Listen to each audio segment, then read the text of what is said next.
Hi, I'm Charlie Vickers, and this is Freeze Frame for British Esquire.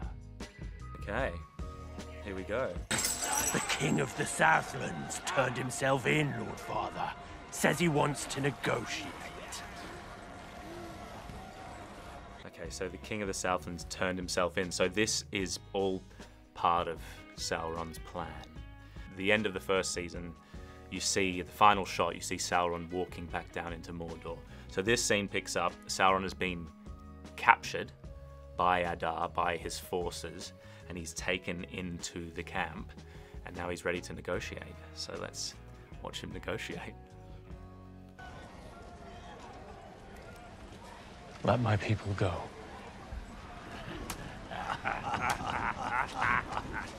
Or yours will die. My people defeated the men of these lands.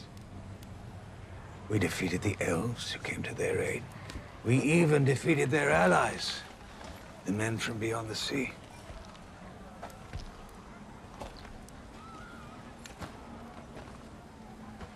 There is no one left for us to fear. So the approach here for Sauron is to basically bargain with Adar. And the key thing is that Adar doesn't know that Halbrand, this character here, my character, is Sauron. So basically he's going to use, we'll see, we'll watch, he uses the presence of Sauron as a bit of a bargaining chip. There is one.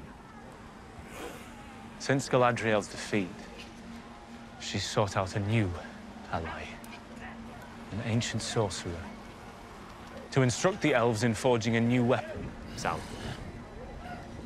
One you first told her about. The power over flesh. That's good, because the power over flesh is this this thing that Sauron has been searching for. Power not of the flesh, but over flesh. And the interesting thing I like to watch here with Sam Hazeldine's performance is you can see there's this recognition of and confusion of him thinking, no, I killed Sauron. Sauron's dead. He can't still be alive. And we see that in the opening scene of the series with Sauron in another form. And you also see this flicker behind Sam's eyes of like, hang on, there's something familiar about you. Because he knows Halbrand as Halbrand, but I think they communicate on another level, Sauron and Adar, so perhaps he feels the presence of Sauron in this scene. Do you remember those words? A power that will allow him to use your children as slaves in his army once more. Set my people free and I will tell you where he can be found. So you can destroy him and rid us both of his evil. No, Your Majesty. You will tell me everything you think you know of this sorcerer now, or I will spill the words from your throat. Sauron is the sorcerer. It's just neither of us are saying Sauron. If I die, all that I know dies with me. You can't kill me. In time, you will beg me to. In the end. So it's left at a point of Halbrand about to be dragged and imprisoned by Adar. But he knows, I think deep down he knows that Adar will want to find out where Sauron is, where he's hiding. And it's all part of Sauron's plan to set the wheels in motion of getting Adar to come and search for Sauron at the exact right point, which may or maybe does happen, maybe it doesn't happen. I did not come here to toast the Elven Rings, but to plead with you to make rings for men. We pick this scene up. Sauron, in the guise of Halbrand, has just been led into Eregion by Celebrimbor. Celebrimbor was told by Galadriel not to let him in, that he's been under strict instructions because Halbrand is, she never specifies why. She never says that Halbrand is Sauron at the end of season 1, because she's dealing with the shame and guilt of bringing Sauron into the midst of the Elven Kingdom. So all Celebrimbor knows is just like, I shouldn't let this guy in. But Halbrand uses the idea of the rings. he implants the idea in Celebrimbor's mind when he's outside and says, "Oh, haven't you heard about the rings?"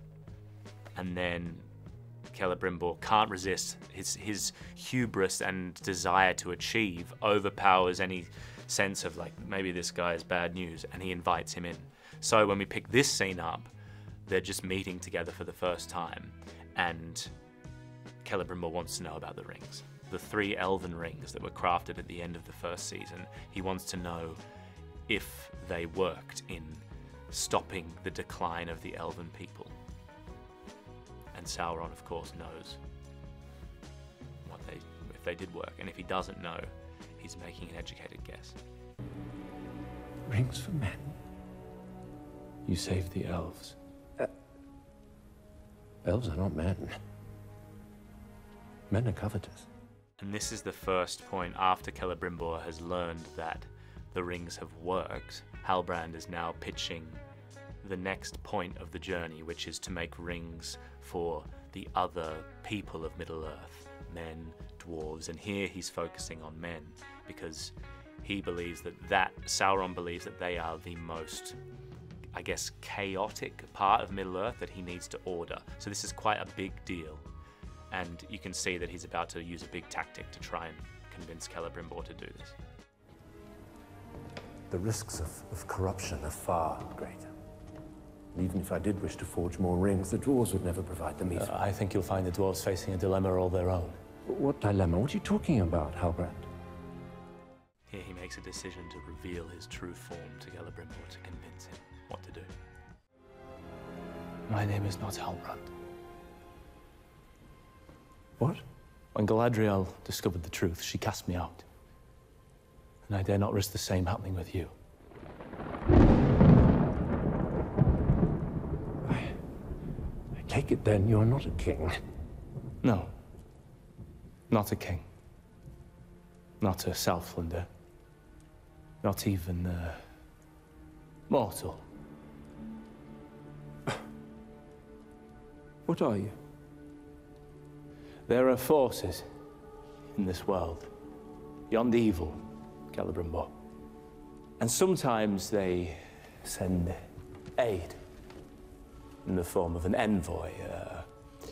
This isn't necessarily a lie. He is an envoy, a messenger in a way, because he is not a human. He's a demigod. A messenger sent to bring guidance to the ears of the wise. What sort of guidance? Mordor's rise was but the beginning. At this very moment, all Middle-earth balances on the brink of the abyss. Soon, every realm will fall. Not just elves, but dwarves, and men. The darkness is growing stronger. He's kind of using the decay and decline of Middle-earth, which is something that he actually loves dearly. Celebrimbor also loves it, almost as a warning that if we don't make these rings, Middle-earth is going to fall to pieces. And Celebrimbor doesn't know that Sauron perhaps has more sinister plans. And the rings of power are our last hope of restoring the light. You and I have work to do. And then that work is making a lot of rings. And he goes on to then take the shape of Anatar, which we see in the next scene, to try and convince him to make the rings.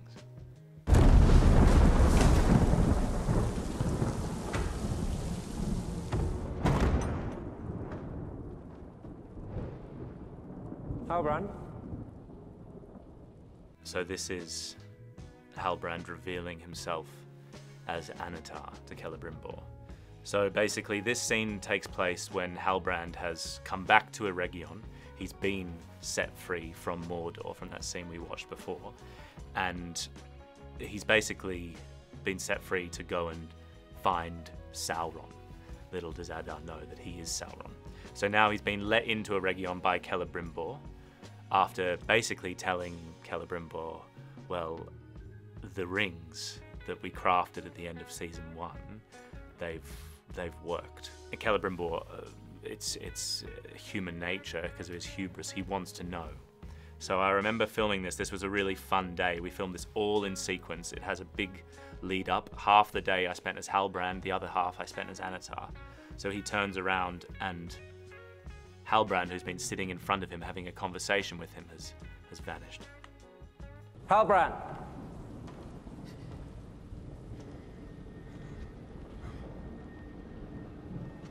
And this shot, Charlie had to do a couple of times, but he was so amazing because he did it. It's all done in one take, and all this stuff is practical effects. The candles blowing out, things falling over, and you watch as the camera pans around, and yeah, it's all one take, which I think it's a beautiful shot.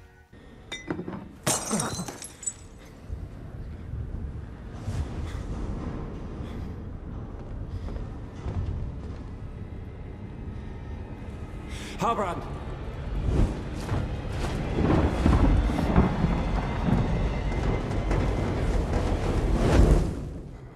So the whole season is set up as the season between Annatar, who is Sauron, the Lord of the Gifts, and Celebrimbor. So this is the first time we meet Annatar. He reveals himself to Celebrimbor, and I developed, I guess, quite a new character externally, but he still has Sauron's motivations on the inside, which is this idea of power not of the flesh, but over flesh. He aims to heal and restore and rehabilitate and reorder Middle-earth. So this is him making his pitch to Celebrimbor, and the whole look was developed for Celebrimbor. Tolkien described Annatar as being very regal and fair. So it was all about finding someone that had great wisdom and great power that would convince Celebrimbor, the greatest of elven smiths, to work with him to make some rings.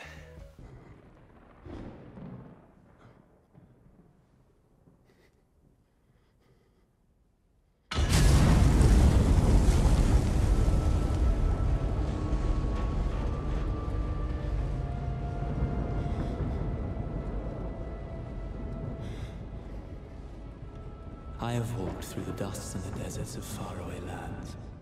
I did this voiceover like 50,000 times in ADR.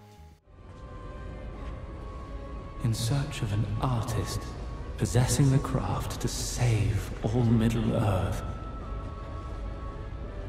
A storm is coming, Celebrimbor. I can bring you the knowledge none other possesses. I can unlock your grandest abilities. And when our work is complete, never again will the world overlook you as the mere... So a lot of this is real fire. Remember on the day there were quite a lot of firefighters there, and we had like these flamethrowers either side of me, and I had to walk between them, and the flames were actually quite high, and it was very hot. Scion of Fëanor, but forevermore revere you.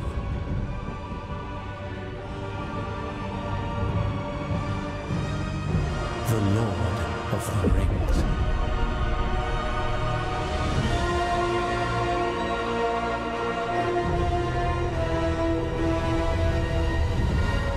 I love what Bear's done there with the theme of Sauron brought in, but it sounds kind of orchestral and really lifted and musical. And then you see the whole world behind Annatar, which kind of implies his godlike appearance. Watch this next bit.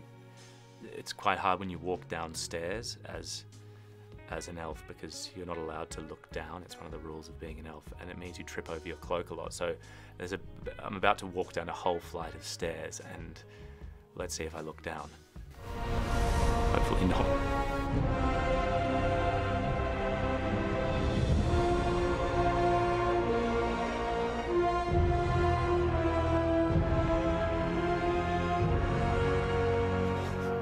You need not bow to me.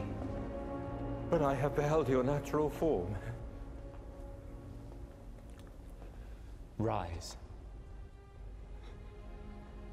Our work begins now. This is all about appealing to Celebrimbor's hubris and his sense to exceed and achieve more than his grandfather Fëanor achieved. And Sauron, who is a master manipulator, knows that and is trying to work towards that. What am I to call you? I am your partner. No more. No less. A sharer of gifts. An-Natar. An-Natar. And Adar is the Lord of the Gifts. Lord of Gifts. Oh.